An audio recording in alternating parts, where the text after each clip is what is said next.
เวลาไล่เนื้อที่เขาจะไล่เนื้อที่ได้ก็ต่อเมื่อว่าขอบเขตเขาเป็นโพลีกอนคันไปไล่เนื้อที่ของเม็ดของอย่างก็บ่ได้เนาะหรือของเส้นก็บ่ได้เขาจะไล่เนื้อที่โพลีกอนของขอบเขตเส้นสีเขียวนี้แม่นบ่เขาสร้างมาแล้วไฟล์เขาจะมีรูปแล้วก็มีตารางถูกเถื่อเนาะแต่ว่ามันยังบ่ทันมีตารางให้เขาเถื่ออยู่ในนี้เนาะเขาเข้าไปสร้างตารางเนื้อที่อยู่ในนี้เนาะโดยการไปแอดฟิลมันก็คือคอลัมน์มันเนาะเขาไปแอดฟิลนะเห็นปะแอดโดยการใช้คำสั่งอยู่นี่เปิดตารางมาแล้วบีบลูกศรนี่เนาะแอดฟิลเนาะก็บอกว่าเนื้อที่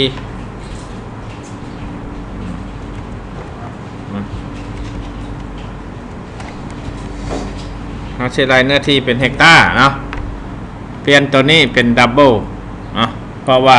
ค่อยมักใส่ตัวนี้เพราะว่าคันเฮาใส่ตัวเลขผิดนะมันจะเพิ่มให้เฮาได้เนาะตัวนี้แม่นจำนวนตัวเลขเฮาตัวอย่างว่าค่อยใส่10ข้อหมายว่าคัน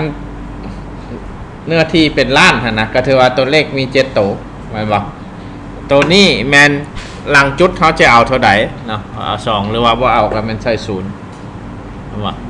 เนาะเห็นบอกอธิบายอยู่ในส่วนหลายเขาจะใช้ดับเบิลกับ text นี่แม่นตัวหนังสือคันจะไปเอา text มันจะไล่ตัวเลขว่าได้เนาะเอาก็ใช้10เนาะคงคันมันเนื้อที่หลายเขากันใช่นี่เนาะแล้วแต่กันบูดไว้ก็ใส่ลายๆไว้รถก็ได้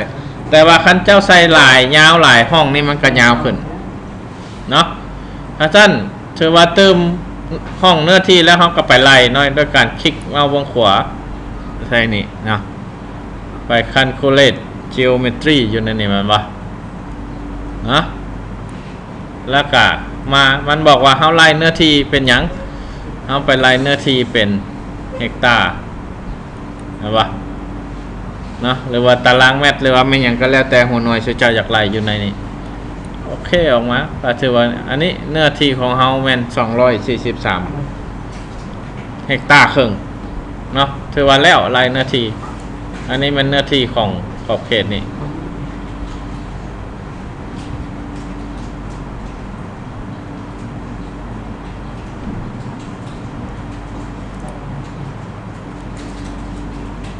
เนาะอันนี้คือการคิดรายเนื้อที่